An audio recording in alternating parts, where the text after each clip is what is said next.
नमस्कार, आप देख रहे हैं न्यूज़ वन इंडिया। मैं हूं आपके साथ पंकज यादव। करते हैं बुलेटिन की शुरुआत। और 100 करोड़ से ज्यादा के आश्रम और जमीन है बाबा के नाम, जहां पर आलीशान आश्रम और 200 सेवादार हैं। महिला सेवादारों की संख्या सबसे ज्यादा है। यौन शोषण के 5 मामले बाबा पर दर्ज हैं। तो आखिरकार धीरे धीरे अब इस बाबा की जो परतें हैं वो खुलती जा रही हैं। आखिरकार कितनी जमीन, कितनी जायदाद इसके पास में है। महिला सेवादारों की संख्या सबसे ज्यादा इसके आश्रम में है। यौन शोषण के 5 मामले भी बाबा पर दर्ज हैं। इस वक्त की बड़ी अपडेट आपको दे रहे हैं, जहां पर बता दें कि बाबा के खिलाफ एक से एक बढ़कर मामले सामने आ रहे हैं, जहां पर 100 करोड़ से ज्यादा के आश्रम और जमीन बाबा के पास में है। इसके अलावा आलीशान आश्रम और 200 सेवादार काम करते हैं और इन सेवादारों में से सबसे ज्यादा संख्या महिला सेवादारों की है। यौन शोषण के 5 मामले भी इस बाबा पर दर्ज हैं। तो धीरे धीरे जिस तरीके से हाथरस में यह हादसा हुआ, उसको लेकर मुख्यमंत्री योगी आदित्यनाथ ने जांच की बात तो कही, लेकिन अब ऐसे में बाबा के पास में कितनी संपत्ति है, कितनी संपत्ति अर्जित की है, उसकी भी धीरे धीरे परतें खुलती नजर आ रही हैं। आलीशान आश्रम और 200 सेवादार, इसी के साथ महिला सेवादारों की संख्या सबसे ज्यादा आश्रमों में है। और इतना ही नहीं, इस बाबा पर 5 महिलाओं मतलब कि इस दौरान यौन शोषण के 5 मामले इस बाबा पर दर्ज हैं। तो इस वक्त की बड़ी अपडेट आपको बता रहे, जहां पर कम उम्र की महिलाओं के बीच रहने का शौकीन है यह हरि बाबा। देखिए, एक के बाद एक परत खुल रही है। 100 करोड़ से ज्यादा के आश्रम और जमीन इसके नाम है, और इसी के साथ एक के बाद एक मामले भी खुल रहे हैं, जहां पर आलीशान आश्रम और सेवादार इसमें 200 हैं। जिन सेवादारों की हम बात करें, इन सेवादारों में सबसे ज्यादा संख्या महिला सेवादारों की है। और यह भी कहा जा रहा है कि यौन शोषण के 5 मामले इस बाबा के ऊपर दर्ज हैं। और हैरान करने वाली बात एक और सामने आई, जहां पर कम उम्र की महिलाओं के बीच रहने के शौकीन है ये पाखंडी बाबा हरि बाबा। तो इस वक्त की बड़ी अपडेट आपको दे रहे हैं, जहां पर 100 करोड़ से ज्यादा के आश्रम और जमीन। इससे पहले भी इस बाबा पर पाखंड फैलाने के नाम पर भी साल 2000 में मामला दर्ज हुआ था, जेल भी गया था ये बाबा। लेकिन ऐसे में एक बार फिर से ये बाबा सुर्खियों में इसलिए क्योंकि इसकी वजह से 122 लोगों की जान गई है। बाबा के चरणों की धूल लेने के लिए जिस तरीके से भगदड़ मची, एक अंधविश्वास के तहत इस दौरान 122 जानें चली गई, लेकिन बाबा का इस पर कोई भी असर नहीं देखने को मिला है।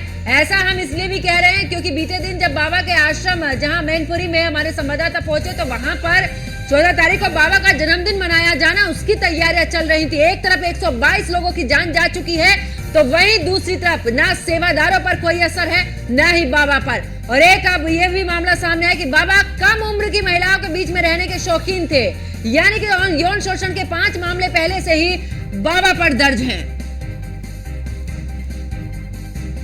तो कम उम्र की महिलाओं के बीच रहने का शौकीन रहा है ये बाबा, जिसका नाम हरि बाबा है। और 100 करोड़ से ज्यादा के आश्रम और जमीन इस बाबा के नाम में है। और ऐसे में आलीशान आश्रम 30 एकड़ में मैनपुरी का वो आलीशान आश्रम भी बना हुआ है, जहां पर बाबा की लास्ट लोकेशन देखी गई थी।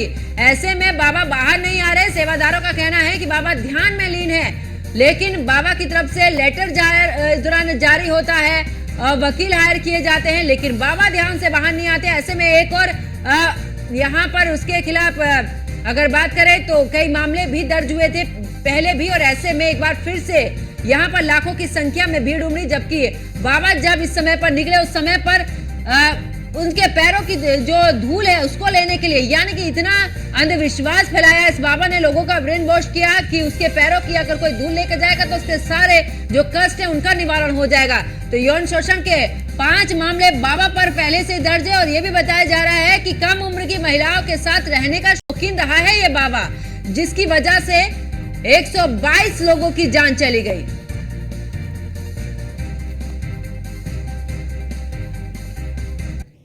और ज्यादा जानकारी के लिए हमारी संवाददाता वर्षा शाही हमारे साथ में बनी हुई है। वर्षा, अगर बात करें, क्योंकि बीते दिन भी कई सारी परतें खुली, कई राज खुले, ऐसे में बाबा को लेकर एक और राज, यानी कि करोड़ों की संपत्ति तो है, लेकिन बाबा कम उम्र की महिलाओं के बीच में रहना ज्यादा शौकीन उन बाबा का रहा है। देखिए, बिल्कुल जिस तरह से लगातार लोग कह रहे थे कि बाबा दान नहीं लेते और बाबा ऐसी कोई चीज़ नहीं करते जो अन्य बाबा करते, लेकिन जब करोड़ों की संपत्ति बाबा के पास है तो वो आखिर आई कहाँ से? हर जगह उनके अलग अलग आश्रम है, वो आए कहाँ से? और अगर आश्रम की बात करें तो आश्रम भी उनके एकदम वीवीआईपी हैं, वो आश्रम नहीं लगते, वो तो एक गेस्ट हाउस लगते हैं। हर जगह, हर शहर में, हर जिले में, उसके साथ साथ हर राज्य में बाबा के आश्रम है। तो ये देखने वाली बात होती है कि आखिर इतने आश्रम आए कहाँ से, जबकि बाबा के सेवादार से लेके लोग कह रहे हैं कि बाबा दान नहीं लेते, बाबा केवल ज्ञान की बातें करते। तो ये सब बड़ी बातें खुलकर आ रही है। उसके साथ साथ जिस तरह बाबा की अश्लीलता को देखा जा रहा है, 5 यौन शोषण के मामले बाबा पर पहले से ही अंकित है। उसके साथ ही साथ महिलाओं के साथ कनेक्शन, महिलाएं दरबार में आती है, महिलाओं ही केवल दरबार में बुलाया जाता है ज्यादा से ज्यादा संख्या में, और उनके आश्रम में, मैनपुरी के जिस आश्रम के बाहर हम लोग खड़े हैं, उस आश्रम में भी अगर 200 सेवादार है, उसमें सबसे ज्यादा सेवादार महिलाएं हैं। और जिस तरह से बाबा कृष्ण की तरह झूले पर बैठे हैं और उनके चारों तरफ गोपियां हैं, वो भी देखने को साफ पता चल रहा है कि महिलाओं के शौकीन है। और महिलाएं कैसी? जो कम उम्र की महिला है। तो बाबा बड़े शौकिया है, बाबा के ऊपर यौन शोषण के आरोप तो लगे हुए, लेकिन तब भी बाबा भगवान बने हुए, सेवादारों से लेकर भक्तों के बीच में बाबा भगवान का रूप लेकर ही चल रहे हैं। ये देखने वाली बात होती है कि ऐसे बाबा जो अंधविश्वास फैला रहे हैं, वो यौन शोषण भी कर रहे हैं, लोग तब भी उस पर विश्वास कर रहे हैं। बिल्कुल। और ऐसे में वर्षा, क्योंकि देखा है कि आलिशान तो आश्रम है, लेकिन बाबा की तरफ से जिस तरीके से देखा जाए तमाम बातें सेवादार कर रहे हैं, बाबा बाहर नहीं आ रहे, लेकिन बाबा की तरफ से लेटर भी सामने आता है, बाबा की तरफ से वकील भी हायर होते हैं। और अब धीरे धीरे यानी कि यौन शोषण के मामले भी इस बाबा के खिलाफ दर्ज किए गए थे। ऐसे में एक के बाद एक परत खुलती जा रही है। बिल्कुल, देखिए, बाबा के बारे में पहले तो किसी को नहीं पता, लेकिन हाथरस कांड आने के बाद बाबा की एक एक परतें खुलती जा रही है। बाबा के बारे में पता लगाया जा रहा है, आखिर बाबा कहाँ से आए, क्या किया उन्होंने, किस तरह के मामले उन पर दर्ज है। लेकिन अगर हाथरस का कांड नहीं हुआ होता तो शायद अभी तक बाबा के बारे में लोगों को नहीं पता होता। और इतना बड़ा अंधविश्वास जो लोग बाबा के बारे में कह रहे हैं, बाबा ने जो अंधविश्वास फैला रखा है, इन सब चीज़ों के बारे में लोगों को पता नहीं चल पाता। क्योंकि बाबा के सेवादार, बाबा के लोग, बाबा के अंधभक्त से बात करने पर ये साफ पता चला कि बाबा ने एकदम से माइंड वॉश कर रखा है, बाबा के लिए जान देने को तैयार है। लेकिन बाबा तो अपनी अश्लीलता पे उतरे हुए हैं। बाबा गोपियों के साथ रास रचा रहे हैं, बाबा ऐसी महिलाओं के साथ रहते हैं जो कम उम्र की महिलाएं।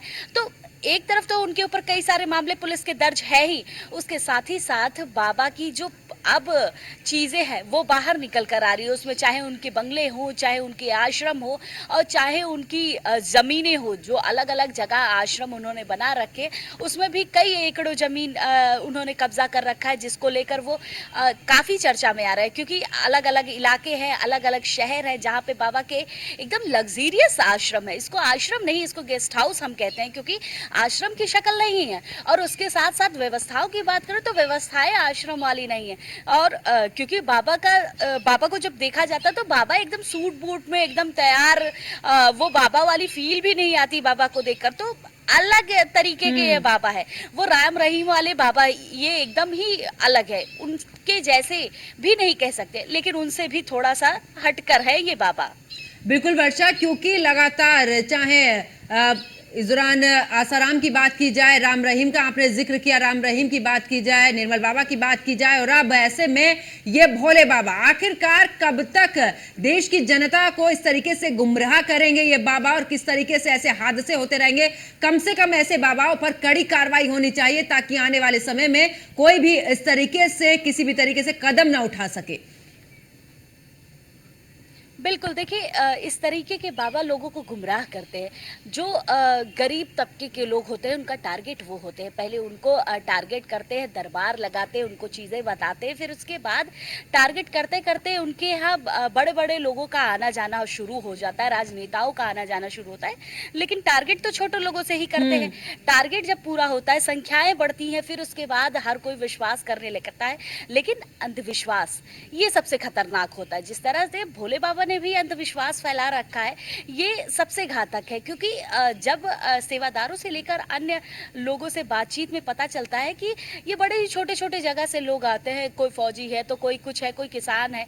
लेकिन विश्वास किस तरह बाबा ने बना रखा है, ये अभी तक समझ में नहीं आ पाया है। क्योंकि ये अंधविश्वास ही कहा जा सकता है इसको, कि अलग ही तरीके का विश्वास है, जिसे जान भी देने को तैयार है, बाबा के लिए हर कुछ करने के लिए तैयार है। तो ये सारी चीज़ें जो निकल कर आ रही है, इससे पता चल रहा है कि इन बाबाओं ने एक ढोंग रचा हुआ है, एक स्वांग रचा हुआ है, जिसको देखकर साफ लगता है कि लोग कितने जल्दी भ्रमित हो जाते हैं इन सब चीज़ों से।